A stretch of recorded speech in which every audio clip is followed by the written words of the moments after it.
Welcome to the Winning in Business podcast. I'm your host, Kelly Rissy, and I love talking to business professionals, leaders, and entrepreneurs who are winning in business. Are you ready to reach your next level of success? If so, join us on the Winning in Business podcast as I interview entrepreneurs, business professionals, and leaders who share how they've risen to success. Before we begin, go ahead, hit subscribe and the notification button so you'll be notified each time a new episode is released. Plug in and settle in. You're about to be inspired to rise up to your next level of success. Welcome back to another episode of Winning in Business. I'm your host, Kelly Rissy, and I'm so excited to be here today with my very special guest, Karen Fox. Let me share a little bit about Karen. Well, Karen, first of all, welcome. Thank you. Glad to be here. Yes. So Karen Fox has been called dynamite in a small package. As a business acceleration coach, her expertise lies in the remarkable transformation of leaders and teams, guiding them from a state of good to great. Karen possesses a distinctive talent for seamlessly integrating all the moving parts, propelling her clients' goals and dreams into tangible action. Whether she graces the stage or engages directly with leaders and their teams, it becomes evident that Karen possesses an extraordinary insight, delving into the depths of their minds and illuminating their exceptional gifts. Simultaneously, she elevates them to unprecedented heights, leading to skyrocketing their income. Karen's arsenal of effective communication techniques encompasses crucial aspects such as mindset, leadership, and marketing, firmly establishing it as the key to unlocking success. Karen loves high heels, especially red, considers shopping a hobby. I knew there were two reasons why we were friends. And she will follow you anywhere if you have Reese's peanut butter cups. So, Karen, thank you for joining me today and for being willing to share your expertise on winning in business. Absolutely. It's my pleasure to be here, Kelly. Karen and I know each other from just several different aspects, really. We've known each other for quite a while. But Karen, will you share, how did you get into doing what you do in there? I mean, I heard you speak, you work with teams, mindset, leadership, marketing, all these different things. So how did all of this come about? Okay, we're going to go back a little ways. I had the most wonderful time with a direct sales company. I was at the top of that direct sales company for 27 years, top 3%. I built amazing teams, worked with people, did a lot of their marketing materials, those kind of things. And I would like to give you a longer story on that because I had so many successes and won so many trips and all those kind of things. But however, the company closed their doors in 2008. This is a 50-year-old company. You know, I expected to retire from there. Everyone knew me from that. And so when the company closed their doors, and this was in 2008, my heart and my life just changed dramatically. And it took a long while for me to figure out. I had this amazing epiphany sitting at inspiring speakers in San Francisco. Here I'm sitting next to one of my best friends. I'm at an event that I had wanted to attend for over 20 years, and things should be perfect. And I hit rock bottom again. And I just had that epiphany, that God moment that I had lost my identity was what was wrong.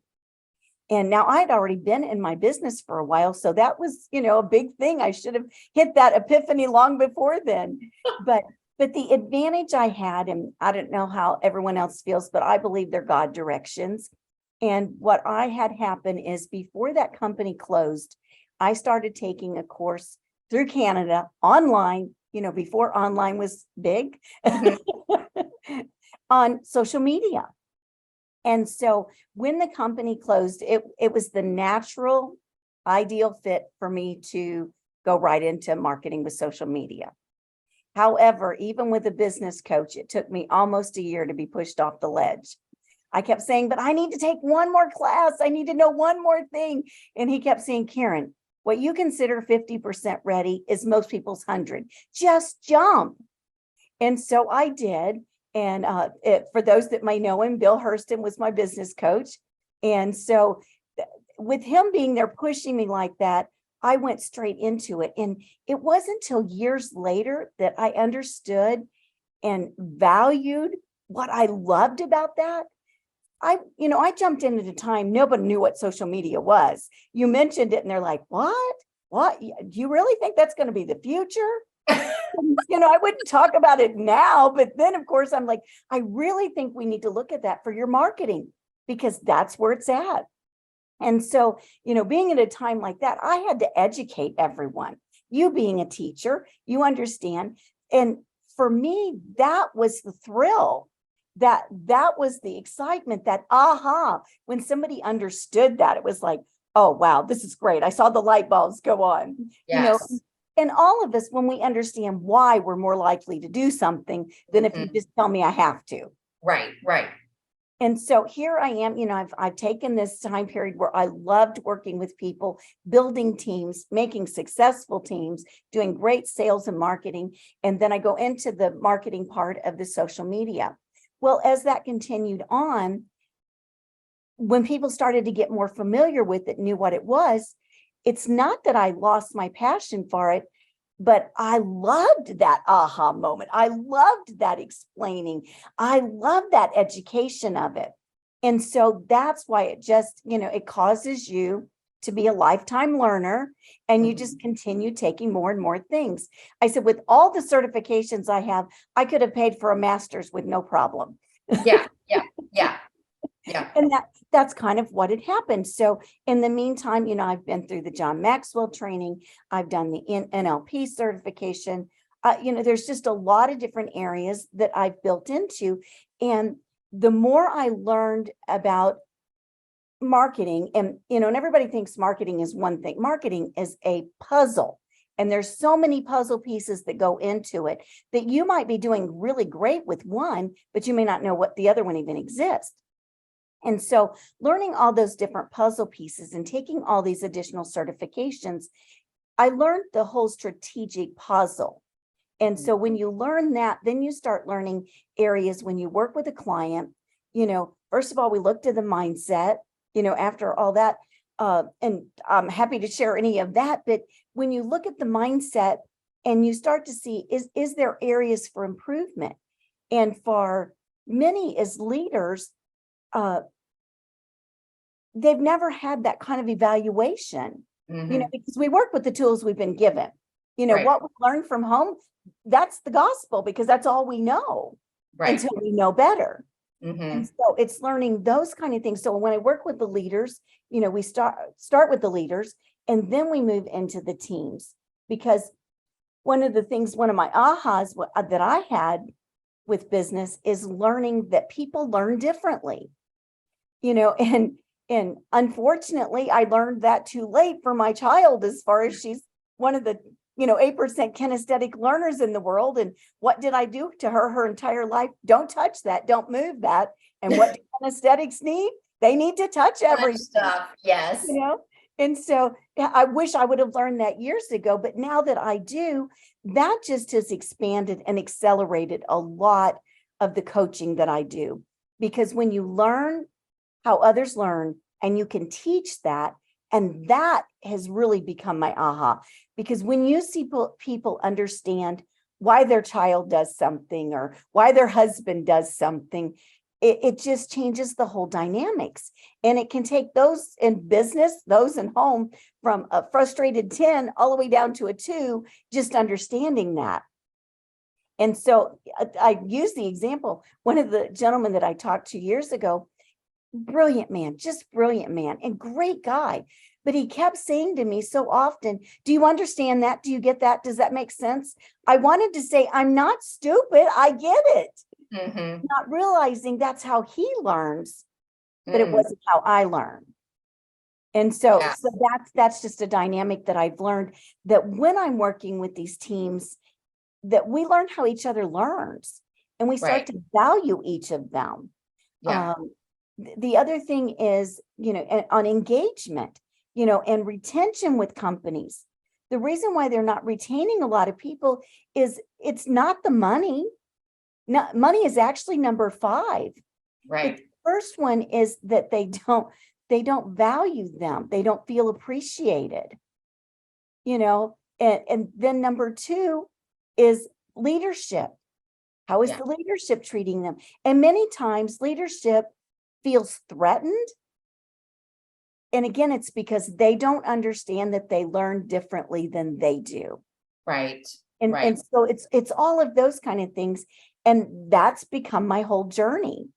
And So for you, are you helping people with marketing, and when they you are doing their marketing and then they get you as a coach and along with that, or you are going in and speaking and they learn that and then you're helping them with marketing, or it's all different things? it's different things. When I'm speaking, most of the time, those that I'm attracting when I'm speaking are those that just need coaching. And it could be the owner or the leaders, those kind of things. And that's on communication. Yes, it's on communication, but Okay. it's the whole level of it. It's the leadership, it's the mindset, it's the marketing, all of it. Yes. And then Okay. for other clients, because I've had this marketing company the last 14 years, I still do their marketing for them. And Okay. so there's 2 sides to it at this point. Okay. Okay. And you so you started with the, well, first of all, I want to go back even into the direct sales. Okay. For being at the top 3% in direct sales is huge. I don't know that people know that, but in the majority of companies, people are not in the top 3% of direct sales. So congratulations for that. And having that long of a career with a direct sales company, that's huge.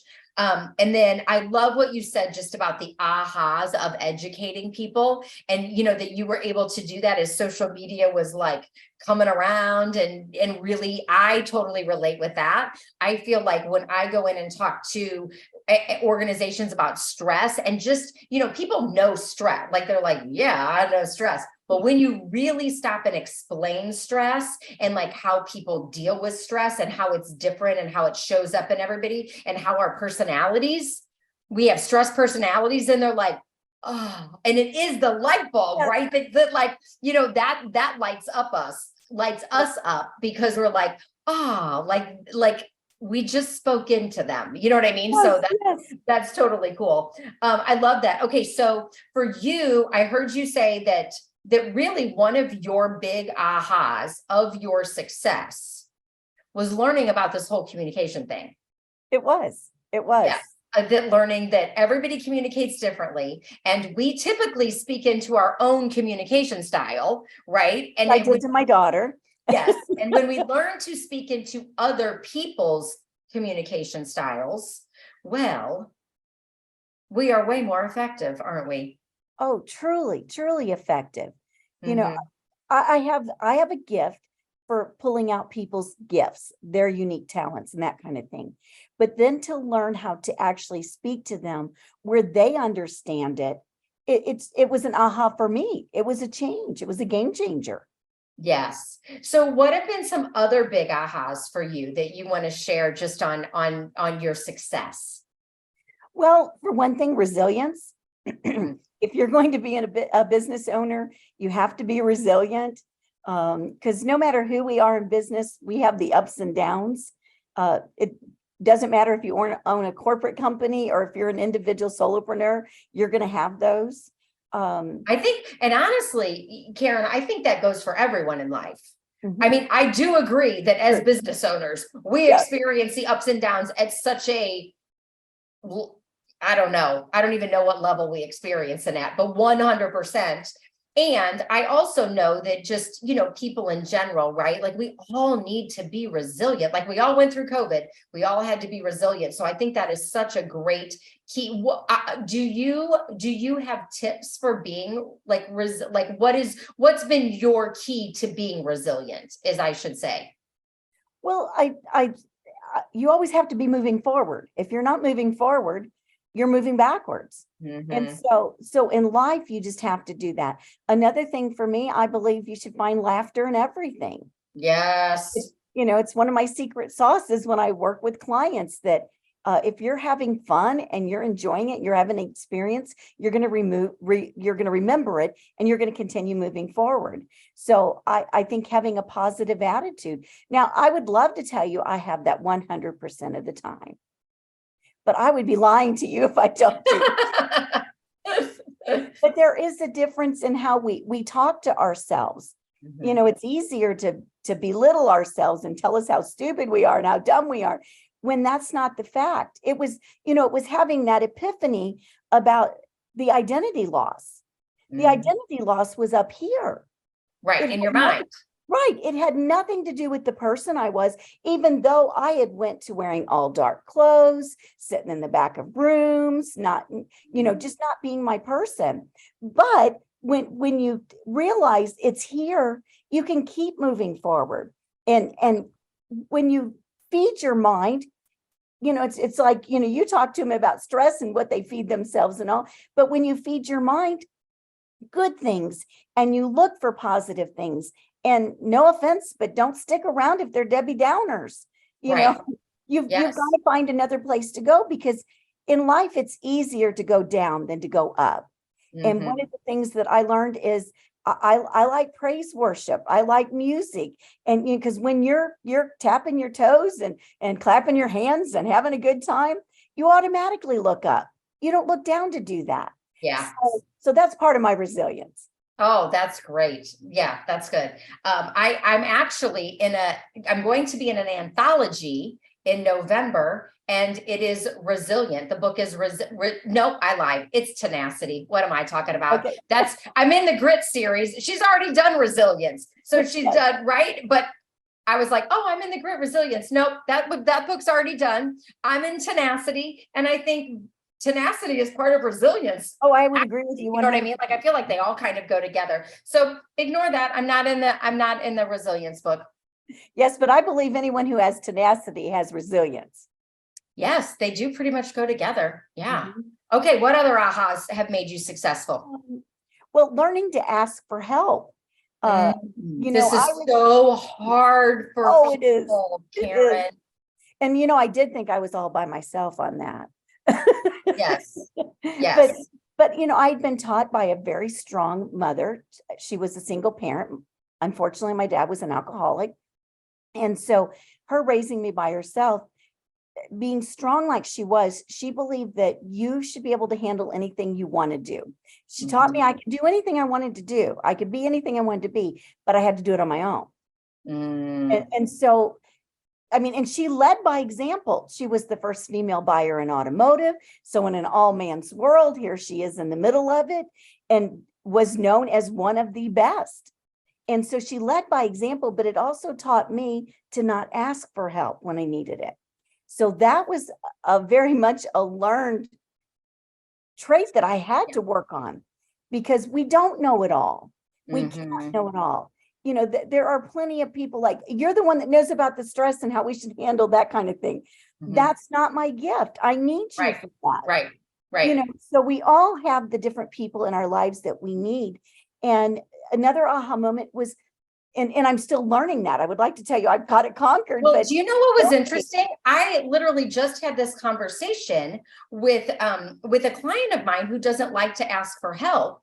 And it is a self-sabotaging strategy for her. And also it's the independent, but I am Miss Independent, right? That's how, it was the same thing. She grew up like I was told to be independent and I have to be independent. But now it has become a self-sabotage strategy for her for not asking for help. Right. So when she needs help that could truly help her in certain ways, she doesn't reach out to the people that can help her get unstuck and out of her way. It's now become kind of an excuse for her. Does that make sense? Sure. And so it's really like, check yourself on why you're not asking for help.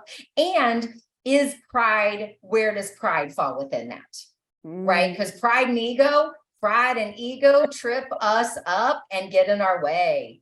Yes. Well, none of us want to look stupid, Right, exactly.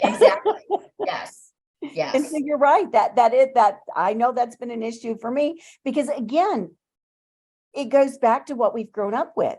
I grew up with a mother that graduated at 16. She kept having all these promotions and where I got the most love and appreciation from her is when I had the straight A's. And so nobody wants to look stupid. That's right. And she was, again, only giving me what she thought was the best. And she was training me in that way because she wanted me to have the best. So again, it goes back to that communication and the learning styles. And isn't that so interesting? Because on the flip side of that, like you're saying that, like, don't ask for help because you don't want to look stupid. And I'm like, I need to ask for help so I don't look stupid.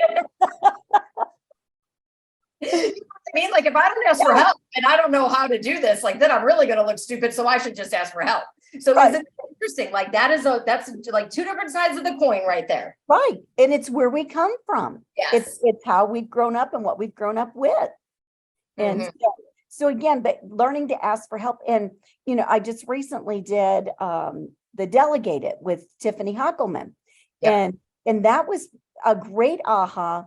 And I think sometimes we get so wrapped up in, well, I don't even know what to ask to delegate. I don't know where. And so again, asking for help. I took the course so I could figure out what I needed to do.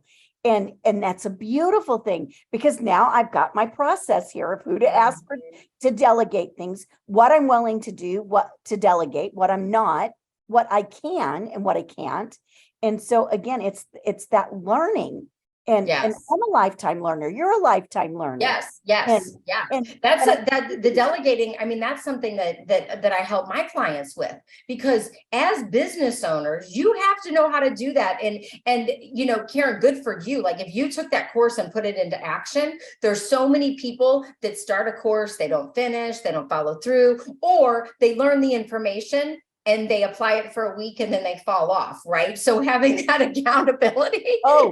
So much that helps, but delegating, like you have to do that as a business owner. You have to figure out what to delegate or you can't scale because you can't do it all. Right. Absolutely. Well, and just what you said, Kelly, I'll raise my hand and say, I took the class twice, but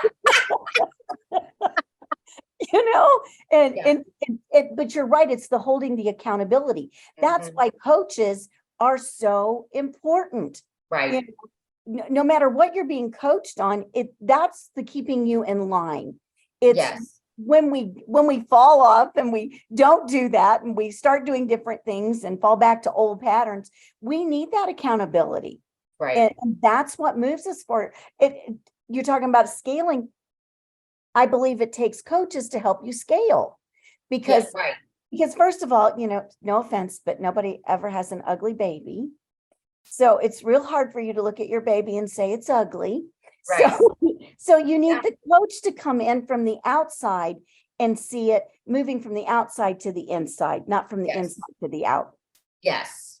Very true. Get that whole different perspective of your business, right? Because, and sometimes what we think is working,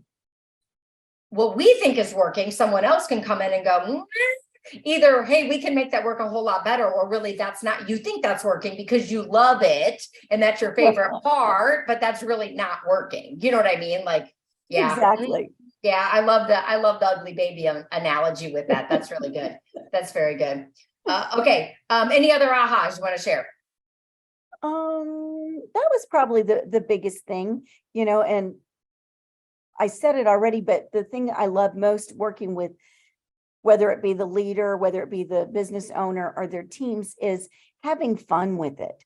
I believe when you experience something, you have an experiential reference to go by, you remember it, you get vulnerable because you drop the walls. I've even seen it working with clients where unfortunately they're in the wrong position because it's not what they love, but that's what they were hired for. Then we find out what they love and the other person loved what they were doing better, and we've switched them. And it makes for greater engagement, a smoother office all the way around, and they don't have to worry about retention because they love what they're doing. Yes. And what I know about you, and every time I see you out and about, like you bring the fun, which is great. And I know that when you speak, you bring that fun with you. And when you are working with your clients, you bring that fun with you because that's just who you are, right? I mean, you're always smiling. You like, that's just you. You are fun, right? Smiling, laughing, like, so that I love that you're talking about that and bringing that in, because I that is you to me. Thank you. You're welcome. You're welcome. So for you, what, I always ask this question because I feel like it's very important to keep it real for us on this show. What challenges do you face as a business owner? Well, the first one that comes to mind is not chasing squirrels. Shiny object, shiny object. Exactly. Because there's always something new. Let's face it, no matter what part of the industry you're in. Obviously, when I with the marketing company, I used to say it changes daily. I don't know if it's job security or insanity, but that's what I've got. Yes. Just so quickly. But that's if you're not paying attention with any industry you're in, you can get caught up in that shiny object. And it's like, oh, that's the next latest and greatest. And I believed anything I've ever done, I believed I had to test it out on me first. Because if I didn't find value, why on earth would I share it with anyone else? Mm-hmm. And so that shiny object, or as I call it, following the squirrels. Yes. Yeah. That's a challenge. Yes. I do believe that. I feel like entrepreneurs have that challenge more than small business owners. Do you have an opinion on that? I would agree with you. Yes. Agree with you. Yeah.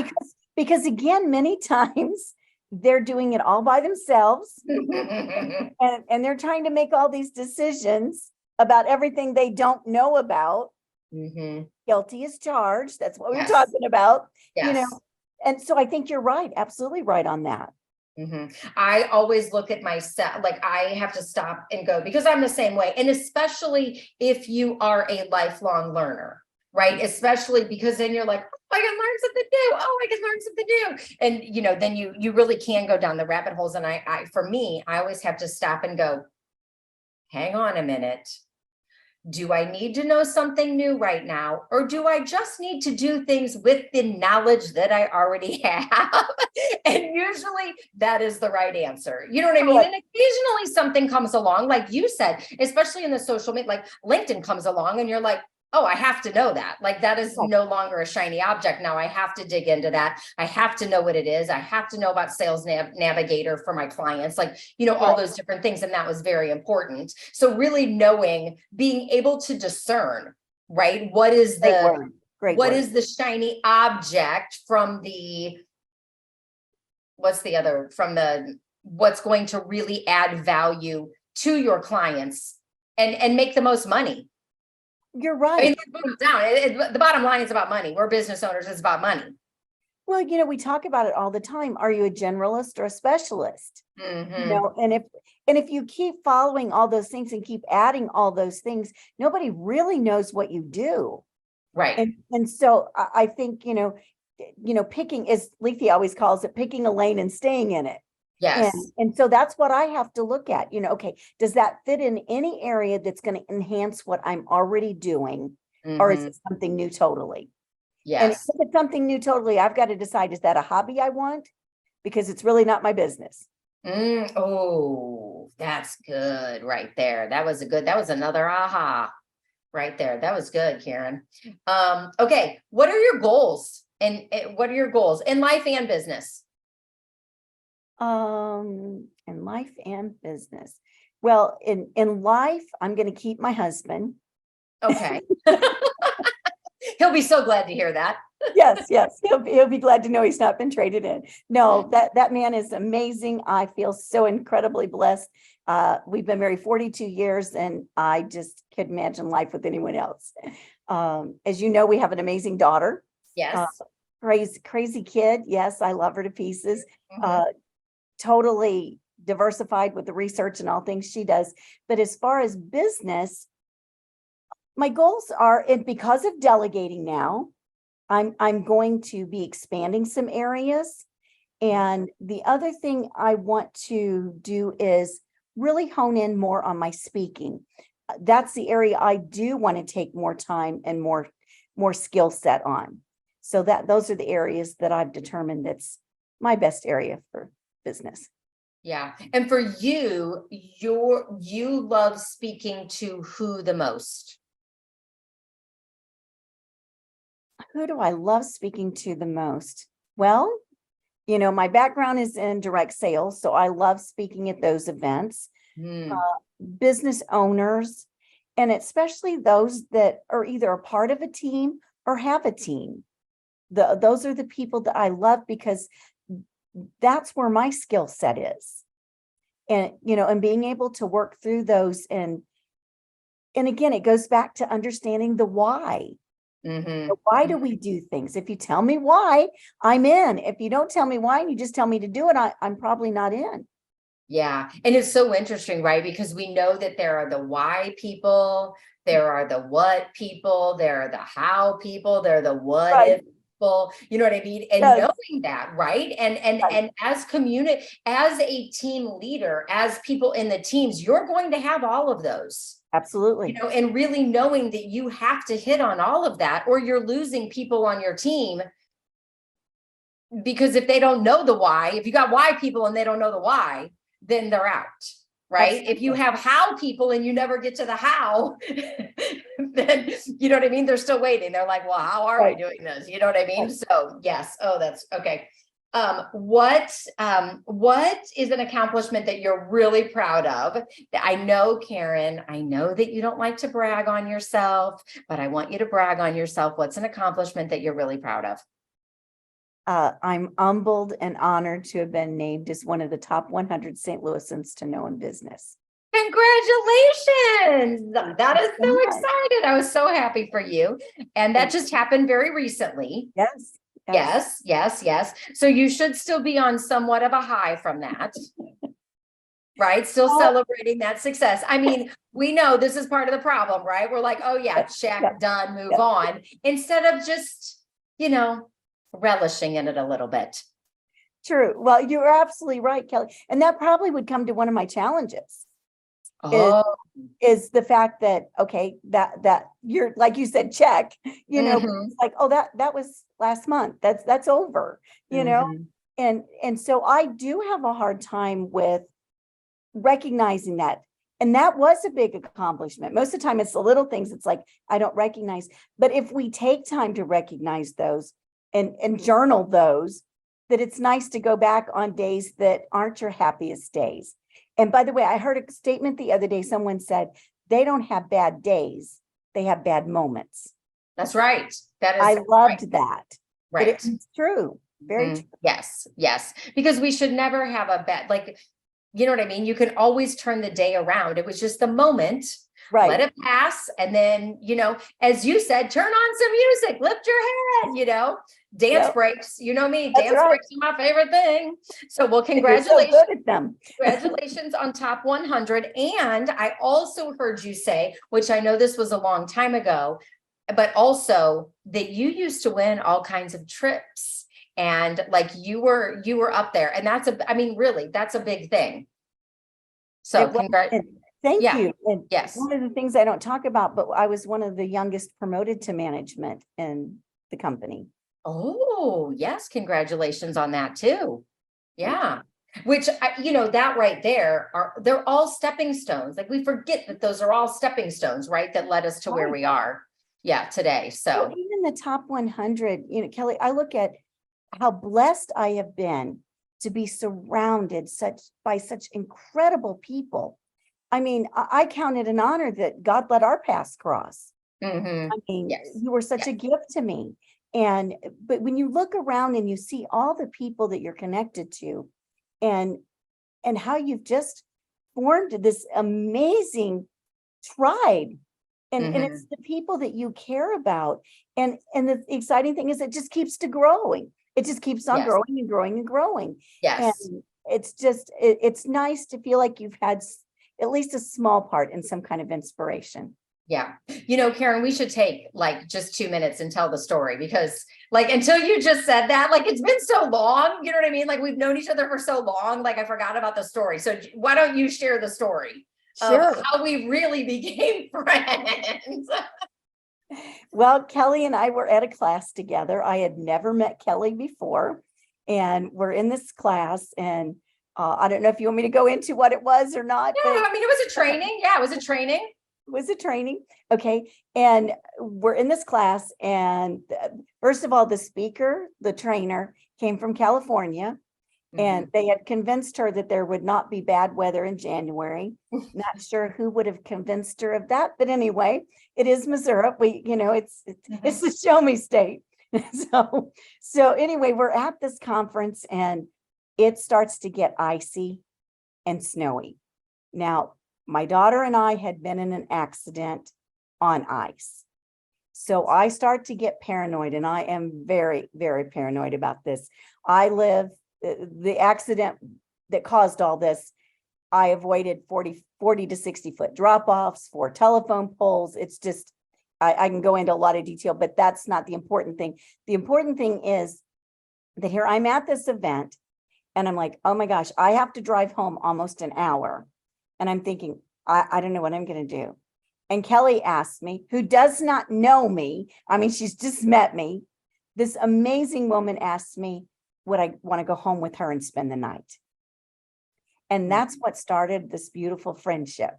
And Mhm. Kelly not knowing, the only person I have ever stayed with outside of my immediate family is my sister-in-law Oh, I didn't know that. in my entire life. So going home with you was just, I mean, it was like, first of all, the openness and the gift of the offer and talking me off the ledge as we Mhm. went to your house. Yeah, yeah, yeah, It really was. But yeah. my daughter has a traumatic brain injury because of that accident.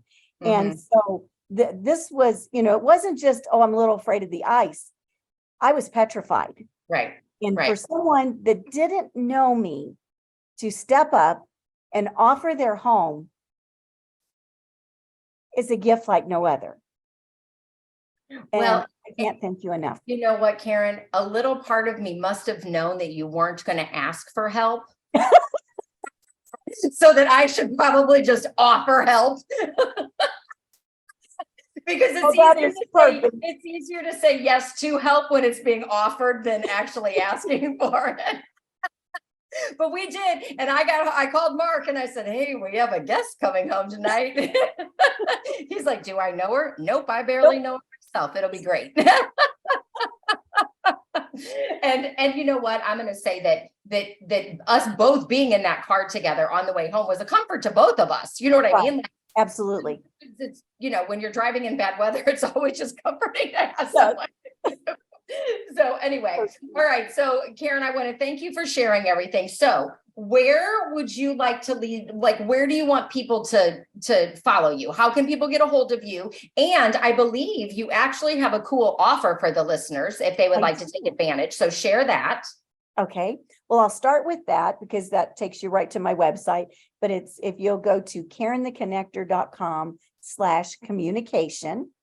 Okay, so KarenTheConnector.com/communication. Mhm. And Okay. that will take you to a mini evaluation on your marketing. And what that does is that marketing, when I look at what you're doing there, that tells me a lot about you, your Mhm. mindset, and your leadership. So we Oh, can have a conversation after that. awesome. But it's just as easy to reach out to Karen the Connector. You can find me on Facebook, Twitter, LinkedIn, all of the platforms. I'm there under Karen the Connector. Yes, and some people know her last name. It is Fox, but really, when she introduces herself anywhere, it's I'm Karen the Connector. So that's pretty much what she goes by and how she is known around St. Louis. So, which is really cool because when you say Karen the Connector, everyone knows who you are. And I think that's fabulous. And congratulations again on being the top 100 people in St. Louis to know in business. That is just I'm just so excited for you and honored to know you and proud of you. So I think that's fabulous. Yes. So listeners, thank you for joining. And I would love for you to like, comment, share this podcast with anyone that you know who is also winning in business or starting a business or loves business in general. Get them connected to us. And thank you for listening. And we will see you next week with another episode. And have a great one. Thank you for being a part of the Winning in Business podcast. If you've enjoyed this episode and want to rise up to your next level of success, but are worried about increased stress, time for work and yourself and your family, not to mention being exhausted, I'd like to invite you to a complimentary strategy call where I'll show you how you can do it all. I'll help you reclaim time, keep your sanity, handle the chaos with ease, and move to the next level of success that you deserve and desire. I hope you found value in listening today. Please always leave your comments, feedback, or questions. We check them all. I want you to continue winning in business and reach your next level of success. See you next time.